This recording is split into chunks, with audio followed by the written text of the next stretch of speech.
नमस्कार। मैं धनंजय कुमार द नागरिक में आपका स्वागत है। सुबह के 9 बजे के कार्यक्रम में, साप्ताहिक कार्यक्रम जो हमने शुरू किया है कि हर दिन एक अलग विषय पर हम बात करेंगे, और शनिवार का दिन हमने रखा है देश विदेश के लिए। इसमें मोस्टली जो है हम विदेश की खबरें, विदेश की चीज़ों को हम आपके सामने लाएंगे और साथ में कनेक्ट करेंगे कि हमारा देश कैसे उससे जुड़ा हुआ है, क्या लाभ नुकसान है, कितना हम उस पर आयात निर्यात हमारा है। इन तमाम मसलों पर बात करेंगे और इसके श्रेष्ठ जानकार जो हमारे सर्किल में है, हमारे जान पहचान के लोगों में है, वो विनय भाई है। विनय भाई रेगुलर आते हैं रात के कार्यक्रम में, 9 बजे आप देखते हैं। और विदेश के मामलों पर जब मुझे कोई जानकारी लानी होती है, जब आपके पास कुछ प्रस्तुत करना होता है, तो हम विनय भाई को बुला लाते हैं। तो विनय भाई ही करेंगे हर सप्ताह शनिवार सुबह 9 बजे आप देख पाएंगे। आज जो है हम बात करेंगे गल्फ कंट्रीज पर। गल्फ कंट्रीज चर्चा में है, और जब गल्फ कंट्रीज कहते हैं तो गल्फ कंट्रीज का मतलब होता है खाड़ी देश। उसको हिंदी वाले कहते हैं खाड़ी देश। खाड़ी देश में जब हम बात करते हैं तो जो फारस की खाड़ी है, उसके आसपास के जो देश है, उसके किनारे जो बसे हुए देश हैं, खाड़ी देश की जब हम बात करते हैं तो उसकी चर्चा करते हैं। और इसमें मूल तौर पे 6 देशों की बात होती है। एक सऊदी अरब है, फिर संयुक्त अरब अमीरात है जिसको यूनाइटेड अरब अमीरात कहते हैं, कतर है, कुवैत है, बहरीन है और ओमान है। अभी ये स्ट्रेट ऑफ हॉर्मुज की बात करते रहते हैं ईरान और अमेरिका युद्ध के बीच। तो देखिए, जो तरफ ओमान है दूसरी तरफ ईरान है, तो ओमान जो है वो गल्फ कंट्रीज में आता है। हमारे आसपास के बहुत लोग जाते हैं गल्फ कंट्रीज में नौकरी करने के लिए, वहाँ कमाते हैं और वहाँ से खास करके मुस्लिम ज़्यादा हैं, उसमें हिंदू भी हैं लेकिन मुस्लिम कंट्रीज है इसलिए मुस्लिम ज़्यादा है, और ये सारे देश जो है मुस्लिम देश है। और इसकी अर्थव्यवस्था जो है पूरे तौर पे लगभग कच्चा तेल और गैस पर आधारित है।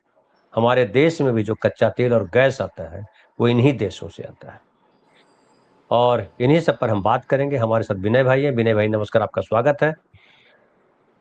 विनय भाई, खाड़ी देश के बारे में जितना मैं जानता हूँ कि खाड़ी देश क्या है वो आपके सामने रख दिया। अब हमें बताइए कि खाड़ी देश का जो है, जो महत्व है दुनिया में, वो किस तौर पे है और हमारे देश के लिए कितना इसका महत्व है। धन्यवाद धनंजय भाई। देखिए कि खाड़ी देश जो है अभी चर्चा में ज़्यादा है। इसलिए चर्चा में ज़्यादा है क्योंकि खाड़ी देशों की वजह से ही ईरान का युद्ध जो है उसमें अमेरिका बहुत दबाव में आकर के समझौता करने की कोशिश कर रहा है, बावजूद इसके कि जो एक दूसरा इजराइल जो है वो समझौता नहीं करना चाह रहा है। क्यों खाड़ी देश इतने महत्वपूर्ण हुए? इसलिए महत्वपूर्ण हुए कि खाड़ी देश के संकट में आने से जो पूरे वर्ल्ड का जो सप्लाई चेन है एनर्जी का, ठीक है ना, एनर्जी का और ट्रेड का, वो डिसरप्ट होता है। अब जो ट्रेड है उसमें ये भी देखना बहुत महत्वपूर्ण है कि किस चीज का ट्रेड हो रहा है, ठीक है ना। आमतौर पे लोगों के दिमाग में आता है कि जो है वो पेट्रोलियम प्रोडक्ट है, फ्यूल ही है सिर्फ, है ना। पर उसमें ये हमको गौर करने की बात है कि पेट्रोलियम जो है और गैस जो है सिर्फ एक प्रोडक्ट नहीं है, ठीक है ना। जैसे हम लोग कंप्यूटर में बात करते हैं ना कि मदरबोर्ड है, तो वैसे ये मदर जो है ट्रेड आइटम है, क्योंकि उसको जब हम डिस्टिलेशन करते हैं उससे, तो उससे बहुत सारे प्रोडक्ट बनते हैं। और ऐसे प्रोडक्ट बनते हैं जो हमको ना केवल अर्थव्यवस्था को चलाने के लिए जरूरी होते हैं, बल्कि हमारे कई क्रिटिकल रिसोर्स जो होते हैं, जो हमारा सर्वाइवल होता है, वो भी उस पर डिपेंड करता है। एक तो ट्रांसपोर्ट सारे सेक्टर को प्रभावित करता है। दूसरी बात यह कि जो फूड जो सेकेंड वर्ल्ड वॉर के बाद से जो कृषि जिस तरह से उर्वरकों पर निर्भर हुई है, उसमें से उर्वरक बनाने के लिए जो है इनकी बहुत आवश्यकता होती है। अगर उर्वरक की सप्लाई रुक जाती है कुछ को छोड़ करके, जैसे फॉस्फेट वगैरह जो होते हैं वो दूसरे देशों में भी, साउथ अफ्रीका में, अन्य देशों से भी आते हैं, पर ज्यादातर जो डीएपी वगैरह, अमोनिया, ये सब जो बनते हैं, ये पेट्रोलियम से वो होता है। तो उसके लिए हमको ये कच्चे माल की तरह इस्तेमाल होते हैं, और ये फिर कच्चा माल एग्रीकल्चर में होता है। और अगर एग्रीकल्चर आपका नहीं होगा तो फूड जो है, फूड सिक्योरिटी आपके लिए वो एक बड़ा संकट का माध्यम है। अब देखिए कि ये जो जियो पॉलिटी है, जियो स्ट्रेटेजी कह लीजिए, जो भी कह लीजिए, ये इतना इम्पोर्टेंट गल्फ क्यों है? माने जैसे यूएई निकला जो है गल्फ काउंसिल से, ठीक है ना, तो जीसीसी से जब बाहर निकला तो बहुत चर्चा हुई इसको कि यूएई इससे बाहर निकल गया है ना। तो उसके क्या मायने हैं? उसके मायने ये हैं कि जो संगठित रूप से जो गल्फ काउंसिल जो है वो पूरी दुनिया में तेल की कीमतों को नियंत्रित करता था, ठीक है ना। और तेल की कीमतों को नियंत्रित करने की वजह से पूरी दुनिया में जो जो अर्थव्यवस्था की मंदी या तेजी जो है वो नियंत्रित करते थे। आप ये देख लीजिए कि जो सेकेंड वर्ल्ड वॉर के बाद जो यूरोप की जो बादशाहत गई और अमेरिका की जो बादशाहत आई, उसमें गल्फ देशों का बहुत बहुत बड़ा योगदान है, ठीक है ना। एक दूसरी बात ये भी ध्यान में रखने की बात है कि ये जो गल्फ देशों में रह रह करके जो लड़ाइयाँ सुलग जाती है, ठीक है, इसके पीछे भी जो है जो विश्व की जो ताकतें हैं उन उनकी भूमिका बहुत है ना। एक तो ये जानिए कि ये जो देश जो बने हैं, जिस प्रक्रिया से बने हैं, और जो पहले जो औपनिवेशिक देश थे, जैसे पहले ब्रिटेन थे, फ्रांस थे, हम सब जानते हैं कि इन लोगों ने दुनिया के दूसरे देशों पे ये कब्जा किया था, ठीक है ना। तो वो देश जब यहाँ से जाने लगे, है ना, या जब वो उनका चरम दौर था, उस दौर में उन्होंने यहाँ पे बहुत सारे झगड़े की वजह छोड़ करके गए। मतलब जो देशों की जो बाउंड्रीज उन्होंने बनाई है ना, वो बाउंड्री जो है उसमें बहुत सारी जिसको बोलते हैं अनुत्तरित सवाल या झगड़े की पेंच फंसा करके वो छोड़ करके चले आए, है ना। जैसे आप देखेंगे कि आपने ओमान का नाम लिया, कि तो ओमान में आप देखेंगे, ओमान और यूएई में आप देखेंगे कि यूएई है बीच में जो है, ओमान का एक छोटा सा हिस्सा है, और फिर ओमान का वो टुकड़ा है, उसके चारों तरफ से यूएई है, ठीक है ना। तो ये सब औपनिवेशिक दौर में ही हुआ है ना। और ये जो बंटवारा जो हुआ है, इस बंटवारा में वहाँ के लोगों की जो राय है उसको नहीं शामिल किया गया, बल्कि एक अंग्रेज अधिकारी थे, पर्सी कॉक्स, ठीक है ना, और उन्होंने क्या किया, एक दिन मैप खोल करके बैठे और एक लाल लकीर खींच दी नक्शे पे, और सब लोगों को धमका करके चुप करा दिया कि भाई अब जब तेल निकला तो क्या होता है कि जो ऑयल फील्ड्स होते हैं ना, वो एक सीमित क्षेत्र में नहीं होते हैं। और वो ये नहीं मानता है कि ये बॉर्डर है तो हम इधर ही रुक जाएंगे या उधर नहीं जाएंगे। वो ऑयल फील्ड जुड़े हुए होते हैं, ठीक है ना।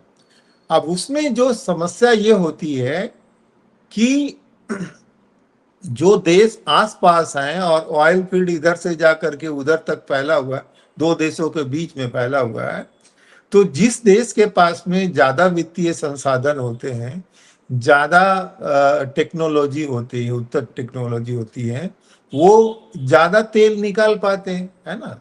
और जो दूसरा देश जो थोड़ा टेक्नोलॉजी के मामले में कमजोर होता है, वो प्रोस्पेक्ट नहीं कर पाता कि कहाँ तक उसका ऑयल फील्ड है, वो नुकसान होता है। आप जो कुवैत और इराक के बीच में लड़ाई की यही वजह थी, ठीक है ना।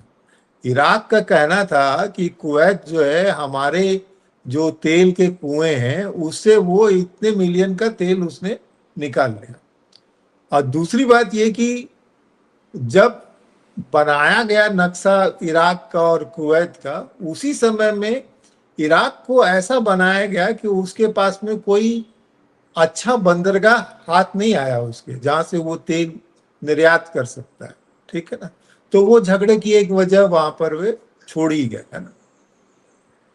अब इसमें जो पश्चिमी देश है ना, पश्चिमी देशों ने इन देशों की जो अर्थव्यवस्था है उसको विकसित की, लेकिन उनको अपने जो है काबू में रखा, है ना। देखिए क्या होता है ना कि कोई दुनिया में जो देश आगे बढ़ते हैं उसमें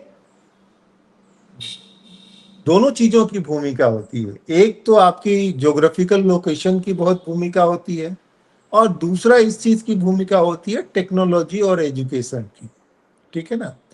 तो गल्फ के देशों में एक जो अजीब स्थिति ये है कि उनकी जो समृद्धि है, ठीक है ना, उनकी समृद्धि जो है बहुत वल्नरेबल है। वल्नरेबल से मेरा कहने का मतलब जो है वो डिपेंडेंट है बाहरी लोगों के ऊपर और बाहरी टेक्नोलॉजी के ऊपर, ठीक है ना। दूसरी एक बात ये भी देखेंगे कि ज्यादातर जो गल्फ देश हैं वहां पे जो है वो डेमोक्रेसी नहीं है, मोनार्की है ना। और ये सारे जो मोनार्क हैं, ये सारे मोनार्क अपनी जो माने जनता का दबाव होकर के डेमोक्रेटिक उथल पुथल नहीं हो जाए, उनका स्थायित्व बना रहे, इसके लिए वो निर्भर करते हैं जो अपनी सिक्योरिटी के लिए अमेरिका पे और बाकी देशों पे, ठीक है ना। और इसीलिए आप देखेंगे कि जो अरब स्प्रिंग हुआ था ना, अरब स्प्रिंग हुआ था, तो इन देशों में जो है जो अस्थिरता आई, उसका इस्तेमाल जो है अमेरिका ने इनके राजाओं को और ज्यादा अपना अनुग्रहित बनाने में उसका इस्तेमाल किया, है ना। अब जो मुश्किल है गल्फ में, आप वो देखिएगा कि दो धाराएं चल रही है, ठीक है ना। एक धारा जो है वो सऊदी अरब के नेतृत्व में जो सुन्नी धारा है, ठीक है ना, और एक धारा जो है वो ईरान के नेतृत्व में शिया धारा है, ठीक है। पहले इसका नेतृत्व जो था वो इजिप्ट के पास में ऐतिहासिक रूप में हुआ करता था। पहले इजिप्ट जो था वो ज्यादा मजबूत देश था, है ना।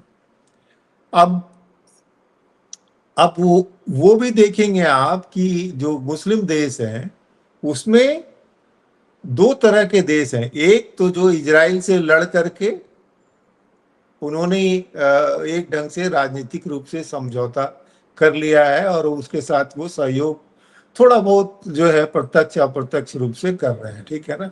जिसमें इजिप्ट है, इजिप्ट को जिसे अरब लीग से बाहर कर दिया गया, ठीक है। सीरिया है, ये तमाम देश है। और इन देशों का गल्फ देशों के साथ जो रिश्ता है उसमें गल्फ में जो जो लीडरशिप जो है वो सऊदी अरब के पास में, है ना। सऊदी अरब जो है वो मूल रूप से जो है वो सुन्नी देश है ना। और वहां पर जो है राजतंत्र है। और एक ये भी चीज जान लीजिए कि जो सऊदी अरब में जो विचारधारा है उसके खिलाफ में जो है कई बार मुस्लिम जगत में ही इसके खिलाफ में आवाजें उठते रहती है कि जो है जो वहाँ का राजा जो है वो इस्लामिक इसके हिसाब से नहीं है। तो इस वजह से जो है सऊदी अरब जो है काफी सारा पैसा जो है वो खर्च करता है बाकी देशों में अपनी साख बढ़ाने के लिए। और उसके पास में मक्का मदीना जो है वो एक बड़ा वो है। दूसरी तरफ जो है, और सऊदी अरब जो है वो पहले जो लड़ाइयाँ जो इजिप्ट के साथ हो चुकी है उसके बाद वो एक ढंग से इस बात को लेकर के स्वीकार कर चुका था कि एक इजराइल है, चलो उसको हम खत्म करने का पूरी तरह से बीड़ा वो उठाएं, ऐसा कुछ नहीं है ना। लेकिन इधर फिर ईरान जो है, उस ईरान और सऊदी अरब की जो है प्रतिद्वंदिता चलती रहती है। तो ईरान ने लगातार जो है मुस्लिम जगत में अपने को नेतृत्व की जगह हासिल करने के लिए उसने पूरे उस खित्ते में जो है अपना प्रभाव बढ़ाया है ना। गल्फ देशों में आप देखिए कि जो कई क्रिटिकल जो रिसोर्सेज हैं वो है, जैसे कतर की हम लोगों ने बात की थी कि जो जो जो चिप बनाते हैं सेमीकंडक्टर में, जिसके आधार पर बहुत सारी जो इंडस्ट्री चलती है, उसमें उसको ठंडा करने के लिए हीलियम की जरूरत होती है। और वो हीलियम जो है वहीं से 90% जो है इधर साउथ ईस्ट एशिया के इधर के देशों में, कोरिया वगैरह को वहीं से जाती है ना। तो उसकी इकोनॉमी जब डिसरप्ट होती है तो पूरे दूसरी इंडस्ट्रीज को प्रभावित करती है। अब इस लड़ाई में भी आप देखिए कि इजराइल ने धीरे धीरे करके जो है गल्फ के देशों में अपने प्रभाव का विस्तार किया। क्यों? क्योंकि एक तो यूएई में आपको आ ही गया, ठीक है ना। सऊदी अरब के साथ भी उनका होना था, क्योंकि इन देशों में जो सुरक्षा को लेकर के, जो टेक्नोलॉजी को लेकर के जो मामला था, इन्वेस्टमेंट को लेकर के मामला था। देखिए, इजराइल की एक बात ये थी कि इजराइल ने वो एग्रीकल्चरल टेक्नोलॉजी में बहुत तरक्की की है। और एक जो है डेजर्ट वाले इलाके में होने के बावजूद जो है इजराइल फूड के मामले में सेल्फ सफिशिएंट बना, बल्कि कई मामले में वो एक्सपोर्ट भी करता है, ठीक है ना। और जो गल्फ के देश जो हैं वो बाजार हैं यूरोपियन यूनियन के, बहुत सारे एग्रीकल्चरल प्रोडक्ट जो है, चाहे वो डेयरी प्रोडक्ट हो चाहे और एग्रीकल्चरल प्रोडक्ट हो, वो गल्फ के देशों में आते हैं। साथ ही साथ जो है अब जो हाल के देश समय में गल्फ के देशों को ये एहसास हुआ कि तेल जो है, तेल आधारित जो अर्थव्यवस्था है, ये बहुत लंबे समय तक नहीं चलेगा, क्योंकि जो अर्थव्यवस्था के जो फ्यूल के जो दूसरे तरीके हैं, जो सस्टेनेबल एनर्जी रिसोर्सेज जो हैं, जो सोलर है, जो बैटरी है, जो विंड पावर है, ये तेजी से चल रहा है ना। तो आगे आने वाले समय में हमारी जो तेल एक तो खत्म भी हो सकता है, और एकमात्र उसी पर निर्भर रहने से जो है हमारी इकोनॉमी जो है बहुत बहुत वल्नरेबल होगी। तो बहुत तेजी से उन लोगों ने जो है इकोनॉमी को डाइवर्सिफाई करने का काम इन लोगों ने शुरू किया, ठीक है ना। चाहे यूएई हो चाहे सऊदी अरब, देखिए सऊदी अरब जो राजनीतिक वजहों से जिसको अपने आप को बहुत कट्टर दिखाने की मजबूरी है ना, कि सऊदी अरब में शरिया कानून लागू है आपको, लेकिन जो उनके जो जरूरतें, जो आर्थिक जरूरतें थी, उसकी वजह से उन लोगों ने इसमें छूट दी कि जो विदेशी लोग हैं उनको बहुत सख्ती से उनके ऊपर शरिया कानून नहीं लागू किया जाता है। वो उनको बुरके वगैरह से आज़ादी होगी, वो शराब भी पी सकते हैं, जिसको लेकर के बहुत लोग आश्चर्य करते हैं। तो उन्होंने दो सेक्टर में बहुत उन्होंने खर्च किया। एक तो डिजिटल इंफ्रास्ट्रक्चर, क्योंकि आप देखें गल्फ के देश जो हैं अपनी ज्योग्राफिकल पोजीशन की वजह से वो ट्रांसपोर्ट माने लॉजिस्टिक हब और फिनेंशियल हब जो है उन्होंने अपने आप को स्थापित करने की कोशिश की। टूरिज्म का बहुत बड़ा सेंटर उन्होंने अपने आप को स्थापित करने की कोशिश की। बड़े बड़े इवेंट जो है उन्होंने ये किया। आप देखिएगा कि वर्ल्ड कप फुटबॉल की मेजबानी कतर ने दावा पेश किया, ठीक है ना। जो आप देख रहे हैं कि दुबई में जो है वो आईपीएल के मैचेस हो रहे हैं, ठीक है ना। तो ये सब के माध्यम से वो बड़े बड़े इवेंट्स कर रहे हैं। साथ ही उनके यहाँ जो बहुत बड़े मात्रा में जो सोवरेन फंड था उनके पास में, उस सोवरेन फंड का इस्तेमाल जो है उन्होंने दूसरे दुनिया के देशों में किया है। अब यहाँ जो गल्फ जो है उसमें लड़ाई में आप ये भी देख रहे हैं कि गल्फ के देश जो है उनको और इसीलिए जो है हेवी प्रेजेंस भी है अमेरिका का वहां पे, ठीक है ना। तो अमेरिका जो है वो एक ढंग से डबल गेम गल्फ के देशों के साथ करता रहता है कि थोड़ा एक क्राइसिस आएगा तो फिर तो उनको, और गल्फ के देश भी जो है धीरे धीरे वो कोशिश कर रहे थे कि हम इस जो जो एक ढंग से जकड़े हुए हैं पूरी तरह से इससे इससे हम थोड़ा आजाद हो। तो देखिएगा कि अभी हाल के समय में जो है चीन ने, रूस ने जो है वहाँ काफी अपनी जो फुटप्रिंट्स बढ़ाए है ना, काफी और एक समय तो ऐसा आया कि चीन के प्रभाव की पराकाष्ठा देखिए कि जो ईरान और सऊदी अरब जो एक दूसरे के कट्टर दुश्मन थे और कई जगहों पे आमने सामने जो है अपने प्रॉक्सीज के माध्यम से लड़ रहे थे, यमन में और सब देशों में, उनको एक साथ बिठा दिया था, ठीक है ना, आपस में समझौता करवा दिया था। तो वो वहां पे वो बहुत वो फ्लूइड सिचुएशन है गल्फ में। तो इसी वजह से वहाँ वो लगातार वो परिवर्तन जो है वो चल रहा है।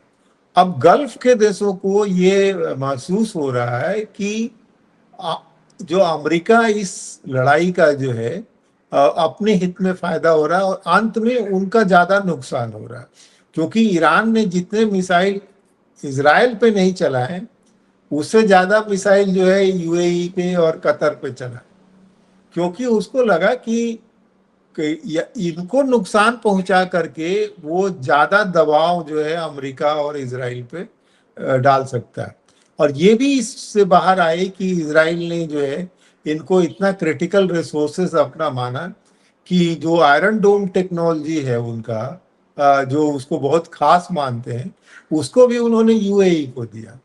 और यूएई जो है उस गल्फ काउंसिल से बाहर निकल करके उसने जो है अपना तेल जो है अलग अपने आप को मुक्त किया कि वो ज्यादा से ज्यादा तेल, क्योंकि जो यूएई ने जो है काफी बड़ी मात्रा में इन्वेस्टमेंट किया ऑयल इंडस्ट्री में, है ना।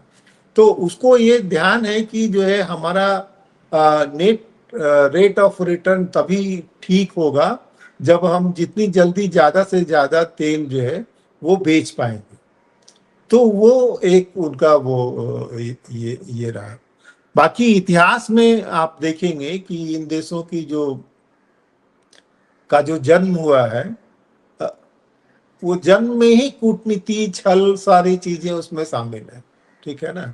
जब सेकेंड वर्ल्ड वॉर के समय में जो है पहले तो फर्स्ट वर्ल्ड वॉर के समय ही जब जो ऑटोमन एम्पायर बोलते हैं ना, तुर्की तुर्की का जब पतन हो रहा था, उसी समय में जो है ब्रिटेन ने इन सबका इस्तेमाल करके जो है क्या किया कि उन्होंने जो है बहुत सारे देशों को एक ही वायदा कर दिया, ठीक है ना। जो अरब लोगों को, जो जॉर्डन के राजा को बोल दिया कि भाई, वो मक्का के शरीफ थे, उनको बोल दिया कि आप लोग अरब लोग ये तुर्कों के से आप विद्रोह करो, हम आपके साथ में और आपको ये कर देंगे। जब मौका आया उधर इसी बीच में जो है इब्न सऊद का जो वंश था, वो जो राजा था वो मजबूत हो गया, उसने हरा दिया वहां की सेनाओं को। तो सऊदी अरब के बड़े भूभाग पर उनका उनका कब्जा हो गया, है ना। बाकी देश बाद में धीरे धीरे जो है कतर, यूएई, ये सब बाद में जा करके स्वतंत्र हुए। तो ये जो शिपिंग लेन्स है, एनर्जी है, इसके वजह से जो है गल्फ के देश जो है बहुत महत्वपूर्ण है हमारे लिए भी। और एक और जो सिक्योरिटी इंफ्रास्ट्रक्चर के हिसाब से भी बहुत बात चल रही है, वो जो सामने आ रहा है, वो ये एक इस्लामिक नाटो की भी बात हो रही है, जिसमें पैसे जो है वो सऊदी अरब लगाएगा, पाकिस्तान है, इसमें तुर्की है। तुर्की को एक फायदा है कि वो यूरोप के नजदीक होने की वजह से मुस्लिम देशों में सबसे ज्यादा वही जो है वेस्टर्न या मॉडर्नाइज हुआ, वहाँ पे टेक्नोलॉजी का ज्यादा ये है। तो कमाल पाशा की वजह से ये सब संभव हुआ। हालांकि जो बहुसंख्यक जनता जो थी, रूरल ग्रामीण जनता, वो मुस्लिम इसके ही प्रभाव में थी। तो अभी एक ऐसी सोसाइटी बनी तुर्की कि वहाँ पे जो बहुसंख्यक जनता है वो तो इस्लामिक है, लेकिन सारे फायदे उसको जो है मॉडर्न यूरोपियन उसके उनको हासिल है। नाटो में वो शामिल है, जो उसकी ऐसी पोजीशन है कि एशिया और यूरोप के बीच में है। एक बॉस्फोरस स्ट्रेट पड़ता है उससे इधर और उधर दोनों। और इसी वजह से कई बार तुर्की जो है यूरोप को ये भी करता है कि भाई जितने अगर जो इमाइग्रेंट्स हैं उनको हम नहीं रोकेंगे, तुम्हारी तरफ भेज देंगे, है ना। नक्शे पे आप कई बार देखिएगा ना कि जो जैसे भारत और श्रीलंका की स्थिति है, वैसे ही मोरक्को और स्पेन की स्थिति है। ठीक है, तो लोग तैर करके मोरक्को से स्पेन पहुंच जाते हैं। तो ये सब चीजें हैं। और बहुत बड़े संख्या में जो है हमारे यहाँ से भी जो है गल्फ में लोग काम करते हैं। उसकी वजह से हमारे यहाँ रेमिटेंस आते हैं। और अब तो धीरे धीरे वो हमारे यहाँ इन्वेस्टमेंट भी कर रहे हैं। तो ये बहुत महत्वपूर्ण है कि गल्फ जो देश है, गल्फ देश की जो अर्थव्यवस्था है वो साबुत बचे। अगर वो उनका नुकसान होगा तो पूरे देश में जो है, पूरे विश्व स्तर पर जो है मंदी आएगी। जी कोई जी। और आपको? हाँ। नहीं, हम ये करेंगे, लेकिन आधे घंटा हो गया है। हमने सोचा कि पहले आप अपनी तरफ से एक विहंगम या कहिए कि एक ऊपरी तौर पे एक दृष्टि दे दें, ताकि हम शुरुआत हमने किया है एपिसोड, बाद में इसके छोटे छोटे पार्ट में जाएंगे, और कि किस तरह से सऊदी अरब या किस तरह से यूनाइटेड अरब अमीरात या किस तरह से कुवैत या किस तरह से ओमान, बहरीन ने अपनी अपनी स्थिति बनाई और क्या क्या उसकी भूमिका है। अमेरिका कैसे महत्वपूर्ण हो गया, चीन घुस रहा है तो कैसे लड़ाई होगी, ये तमाम मसले भारत के लिए कितना महत्वपूर्ण है कैसे, और उस सब पर बात करेंगे। अलग अलग एक एक देश को भी हम लोग टच करेंगे, ताकि हाँ, समझ में आए कि सऊदी अरब के आसपास क्या है। एक ये जानिए धनंजय भाई कि जो तेल जो मिला ना ईरान में, वही जो है ब्रिटेन के शासन को मजबूती भी प्रदान किया। क्योंकि तेल मिलने का ये था कि जो ईंधन जो है ज्यादा अगर आपके पास में है तो ज्यादा समय तक जहाज जो है पानी में रह सकते हैं। जो जमीन पर लड़ने की उनकी जरूरत, जो चूंकि जो राज्य जो होते थे उनका जो फिनांस जो होता था वो लैंड रेवेन्यू से हट गया था। पहले जो राज्य जो होते थे वो जो छोटे राज्य होते थे वो बड़ी सेना नहीं रख पाते थे, क्योंकि उनके पास में पैसे नहीं होते थे। लैंड रेवेन्यू से उतनी बड़ी सेना वो नहीं रख सकते थे। तो फिर व्यापार महत्वपूर्ण है, व्यापार महत्वपूर्ण हुआ तो विदेशी व्यापार महत्वपूर्ण हुआ। तो उसीलिए फिर नौसेना जिनके पास में थी वो तो वो बड़ी ताकतें बनी, जिनके पास नौसेना नहीं थी वो कमजोर पड़ गए। तो जब तेल मिला वहां पे, तब ब्रिटेन ने उसको पूरी तरह से अपने अंदर कब्जा करके वहां पे अपने हिसाब का राजा बनाया। ये जो ईरान के जो शाह जो थे, कोई राजवंश से नहीं आए थे, उन उन लोगों के द्वारा स्थापित किए हुए लोग थे। जी बिल्कुल बिल्कुल। तो वो तमाम कहानियां हम आपसे सुनेंगे, अलग अलग टुकड़े में भी, अलग अलग एपिसोड में। ये आपने गल्फ अभी शुरू किया है, गल्फ के और विस्तार में हम जाएंगे, और ईरान और इराक, वो ओमान, मक्का मदीना, इतने सारे मुस्लिम देश, कई लोग कहते हैं, जिसे मैं रख ही देता हूँ कि मुस्लिम इस्लाम पे है, और इस्लाम जो है एक धर्म के मानने वाले लोग, और 50 से ज्यादा देश है। ये 50 देश कैसे है? ये भी है कि अगर ओमान अगर भारत की खाड़ी के इस तरफ आता है तो गल्फ कंट्री कहलाता है। ईरान क्यों नहीं कहलाता है? चूंकि स्ट्रेट ऑफ हॉर्मुज की जब बात करते हैं तो एक तरफ ईरान है, दूसरी तरफ ओमान और सऊदी अरब है। तो इन सारी चीजों पे बहुत सारी जिज्ञासाएं हैं, मेरी भी, हमारे साथ जो देख रहे हैं उनकी भी। उन तमाम मसलों पे डिटेल बात करेंगे। एक तरह से कहिए कि ज्योग्राफी भी जिसमें है, इसमें हिस्ट्री भी है, और मौजूदा दौर के जो पॉलिटिकल या कहिए जो कूटनीतिक सारी चीजें हैं, अर्थव्यवस्था है, तमाम पहलू है, तमाम पहलुओं पर बात करेंगे। बहुत बहुत धन्यवाद विनय भाई। और आप तमाम साथी जो देख रहे हैं, आपको कैसा लग रहा है कार्यक्रम, और इसमें क्या क्या क्या और ऐड किया जाना चाहिए, अगर आप सलाह दे सकते हैं तो दीजिए। और हमारी कोशिश है कि देश को, दुनिया को एक अलग दृष्टि से, और कहिए आज की दृष्टि से हम देखें और समझें। बहुत बहुत धन्यवाद। और हर सप्ताह जो है हम शनिवार को ये एपिसोड सुबह 9 बजे लेकर के आएंगे। बहुत बहुत धन्यवाद, शुक्रिया।